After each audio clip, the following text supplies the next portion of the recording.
everyone, welcome to today's live feed. Today I am going to talk about a case study from last week. I had a family contact me last week who have an 8-week-old baby, and they have been following the Save Our Sleep advice, but their 8-week-old was waking every 3 hours at night. So they contacted me because her 8-week-old was waking every 8 hours at night, wanting to, every 3 hours, wanting to know if I could work out why. So of course, the first thing I looked at was the dream feed. So I would expect a baby of 8 weeks to be sort of, some babies of 8 weeks are sleeping through the night, some babies of 6 weeks are sleeping through the night. So I would expect a baby of 8 weeks to be on my routine, following the routine, having good sleeps during the day. And I would expect them to go to bed at 7 o'clock at night and to get them up at 10:30 for a dream feed. And then I'd expect them to wake at about 2 or 3 o'clock, maybe even 4 or 5 o'clock at 8 weeks, and then wake again at 7 o'clock in the morning.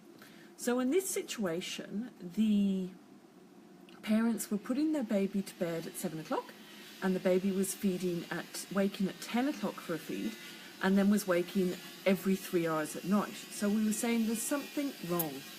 That's not what we expect. There's something wrong. We're not getting something. So of course the first thing I asked them was the dream feed. Are you doing the dream feed, and how are you doing the dream feed? Now the dream feed is a feed which I introduce at about 5 or 6 weeks old, sometimes 8 weeks, sometimes 10 weeks, depending on the particular baby. When I say depending on the baby, because a dream feed is where you pick up your baby while your baby is sleeping and you put the boob or the bottle into their mouth and they stay asleep and have a very sleepy feed. And then you pop them into bed and it buys you some extra time. So they might then sleep 6 or 7 hours before they wake up for a feed, or they might sleep all night till 7 o'clock in the morning. When I say we don't start exactly, because sometimes we have to wake a baby fully for that dream feed. So on the routine it says a dream feed, but we're not doing a dream feed. We're waking them up and giving them a full night feed, or a full awake feed. This means that you're getting your baby up and you're actually waking them up. You're unwrapping them, taking off, their blankets, their sleeping, unwrapping them, maybe taking off their sleeping bag, because at 8 weeks they would have a sleeping bag. A younger baby, just unwrapping them and putting the lights on and making them very alert. You might even change a nappy and feed them a fully awake feed. We would do that to see if the problem was they weren't getting enough milk at the dream feed. So we would stop dream feeding them and we would wake them up and give them a fully awake feed to see if that was what the problem was. So in this particular case, the baby was 8 weeks and 5 days, and I got the mum to wake the baby fully at the 10:30 feed to see if that's what the problem was. Now the mum wanted to know, what's the difference between a dream feed at 10:30 and letting your baby wake naturally at 11 or 11:30? The difference is when they're older. So we do it when they're younger because of the difference when they're older. If you get the baby up and give them a dream feed, you're not teaching them to wake and demand a feed. If you wait till they wake, you're teaching them to wake and demand a feed, and then if they demand a feed, you will feed them. So this isn't what we want to do. We want to teach them that they can sleep all night without demanding feeds. Now it's okay when they're very little to wake up and demand a feed during the night. We go with that, we allow that to happen. But when they're 5 or 6 months and they're sleeping from 7 to 7 with the dream feed, they're not demanding it. That's what the difference is. You're giving it to them before they wake up and ask for it, so they don't learn to demand a feed at that time. That's what the difference is between a dream feed and a wake feed. So with this baby, we woke the baby up fully and we gave them a full awake feed, and the baby still woke 3 hours later. So then I knew hunger wasn't the problem. So of course I had originally asked this family, are you following the bedding guide? Are you following the mattress protector advice, etc., etc.? And they thought they were. So I asked them to show me the mattress protector they were using.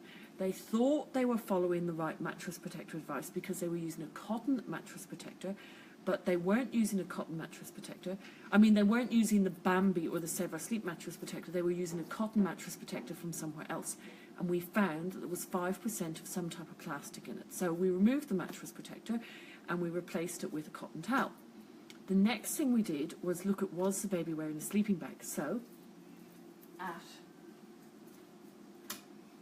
at 8 weeks, At 8 weeks, we introduce a safe sleeping bag. So before 8 weeks, we don't have the sleeping bag. But at 8 weeks, we introduce a safe sleeping bag because a baby's body temperature drops at 8 weeks. So are you using the safe sleeping bag? Yes, they were. Were they wrapping the baby over the top of the safe sleeping bag? Yes, they were. So that wasn't the problem. So then we looked at blankets. Now, the reason why we were looking at this was this baby was going down at 11:15 after its dream feed or wide awake feed, and then it was waking at 2 o'clock, which is only 3 hours. And then it was waking at 5 o'clock. Now, a mum and dad can't go on doing this. You can't keep feeding your baby at 2 o'clock, at like 10, 11 o'clock, then 2 o'clock, then 5 o'clock, then 7 o'clock. It's not enough sleep. There's something wrong. So we then looked at the blankets, and we increased this baby's blankets from 8 blankets at night to 10, and that bought us an extra 25 minutes sleep. And then we increased it to 12 blankets, and that bought us a bit more sleep.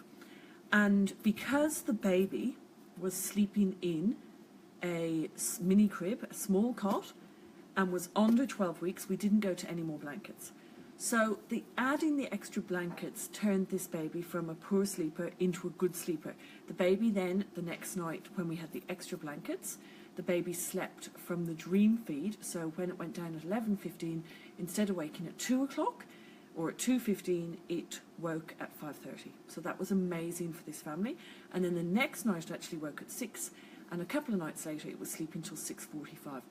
So these are the tips. If you have a baby and you're trying to follow the routine and it's waking up too much at night, the first thing I would get you to do is change the dream feed to a wide awake feed. See if that helps. If that doesn't help, look at the bedding. If that doesn't help, then we need to start looking at other things like breast milk supply, if the baby's on formula, is it on HA? HA doesn't fill a baby up, etc. Is it on an allergy formula? They often don't fill a baby up. So they're the little tips that we would look at with a baby of 8 weeks old. Now, and that's what we looked at with this baby and turned the baby from a poor sleeper into a good sleeper. I'm going to take a look and see what questions you guys are asking about this subject. I'm only taking questions on this subject. We found it was too difficult with people asking questions on all different subjects. It was too difficult for people watching. So I'm just taking questions on this subject. So I'm going to take a look and see if anybody would like me to answer anything about this subject. Now, and also with that baby, we then realised that the baby didn't need an awake dream feed, so we gave the baby the dream feed, and it still slept till 6:45 in the morning. Right, Claire says, "Hi Tizzie, my almost 5-week-old does this. Dream feed at 9:45 and then is up at 12:33 and then 6:30. I don't feed until 7. I live in Queensland. His room is 19 to 20 degrees and 10 layers." So with you, Claire, you're a 5-week-old. It sounds like your 5-week-old's doing really well. So it's feeding at 9:45, 10, 11, 12. So are you saying your baby's up at 12:30 and 3:30, or between 12:30 and 3:30? If you're up between 12:30 and 3:30, that's all right for a 5-week-old. I would go from 10 blankets to 12 blankets if the room is 19 degrees. 19 to 21 degrees is okay in Queensland. In Victoria and WA and everywhere else, we say the room has to be 20 degrees, but in Queensland we say the room is to be no less than 18 degrees. I think your baby sounds, Claire, like your baby's doing really well. At 5 weeks old, that sounds like your baby's doing really well. I would definitely be trying 2 more blankets, go to 12 blankets, and see if that helps you. Hannah says, "Would the wake to sleep method work? Habitual wakers during the night, for example, waking at 1:30 every morning, even if they're not hungry?" I actually don't know what you're asking, Hannah. I'm really sorry. Please, could you explain a bit more what you're asking? I'm not sure what you're asking. Okay. So have we got any more questions coming in? While we're waiting on the questions to come in, because some people are only listening to the feed now, I am going to turn this around and show you some of our new Hatley designs, because we've got some beautiful new Hatley coming to the store today. And I know that we have lots of Hatley fans out there. So we have these beautiful new dinosaur pajamas, and they come in baby grows as well. Oh yeah, baby grows behind, you can see the feet. We have these gorgeous butterflies. Hannah, if you're still there, can you please get back with more detail with your question? I think those monsters are pretty cool. So monster designs. Again, we have them in baby grows as well.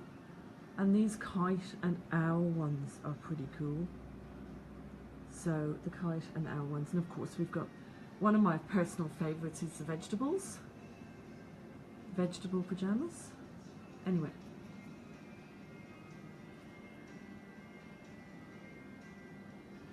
So I'll go back now and see if we have any other questions. Another good product is these beautiful hats. We have these gorgeous hats from Marquise, which are absolutely gorgeous. Right, I'm just going to go back now and see if I can see another couple of questions have come in. So let me just turn this round again. And let's see what... Okay, so Emma's asked a question. It's not really in this age group, but I will still answer it. So Emma has said, "Hi Tizzie, my boy is 5 months old, 8.3 kg. He's having solids 3 times a day. I've started to introduce chicken.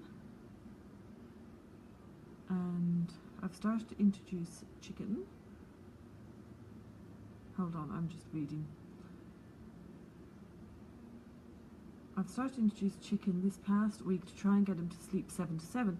He's still waking each night 11:30 to 12. Well, is he waking at 11:30 after his dream feed, or are you not giving the dream feed? I really would advise you, Emma, to give the dream feed at 10:30, and he's waking at 4:45. So I would think that your little guy is hungry, so let's see what he's dressed in. He's dressed in a singlet and a baby grow, both cotton, a 2.5 ergo cocoon sleeping bag, a sheet, and 10 to 13 blankets. So it's a bit hard for me to comment on what he is sleeping in because you're not using Save Our Sleep bedding, but I think that wake at 4:45 is definitely to do with coldness, 4:45 to 5 a.m. in that age group. So I would be asking you to try a couple of extra blankets up to the maximum of 15 blankets. But as I said, it's hard to know exactly because you're not using Save Our Sleep products, and I'm not sure what the Ergo Cocoon sleeping bag is. I would be wrapping him. I'd have him in a 1-tog sleeping bag and be wrapping him over the top, but obviously that's not what you're doing. Hannah has said, "Hi Tizzie, my baby wakes at 1:30 every morning, 15 weeks old. Even though he's not hungry, he just wants to be patted back to sleep. Wondering how to fix this." Okay, Hannah, I'm not sure where you live, Hannah, but if you could please say where you live and what bedding you're using. Are you using the Save Our Sleep mattress protector, or are you using a Bambi mattress protector? Or if you're not using either of these two, it has to be 100% Save Our Sleep mattress protector or the 100% Bambi mattress protector, which we sell. If you're not using one of these, then replace it with a cotton towel. Whatever you are using, replace it with a cotton towel. And are you then using a 1-tog sleeping bag? And are you wrapping your baby over the top? And are you using the maximum amount of blankets? Because these are all the things I would be looking at, Hannah, to see if that's why your baby's waking up. Laura says, "I used to do the dream feed, but it didn't make a difference." So Laura, I think the reason why the dream feed didn't make a difference for you was because I think your little one doesn't have enough bedding. So I think if you actually followed the bedding advice, your little one would probably sleep. Some of these other sleeping bags on the market, once they're washed, they're not as warm as what the TOG rating says they are, so that could be also what the problem is. I think you need to look at your bedding. With introducing chicken, I wouldn't normally introduce it till your baby's been on solids for 8 weeks, but that's obviously a personal choice of yours. But if you do introduce solids, you need to be giving it 3 times a day, you need to be giving puree consistency, and you need to be adding express breast milk or formula, infant formula, step 1 only, into the solids 3 times a day and feeding your baby until they're full, and 2 courses. Emma says, "I also don't dream feed and all of his bedding is 100% cotton. Mattress protector is a cotton towel." So Emma, you're talking about your baby waking. Yes, Emma, I definitely would. You cannot have a 2.5 TOG cotton sleeping bag. So that TOG rating must be an average, not a correct TOG rating. Because if you're saying you've got a 2.5 TOG sleeping bag, but then you're saying it's 100% cotton, it can't be. You can't get a 2.5 100% cotton. So I'd be a little bit concerned there that he's not warm enough. So I would definitely be looking at more bedding. Okay, thanks guys for listening. There's a link to the bedding guide up. If anybody needs any help with the bedding advice, if you need to purchase blankets or mattress protectors or anything, need any help with advice on that, please feel free to shoot an email through to info@saveoursleep.com. Thanks for listening. Bye.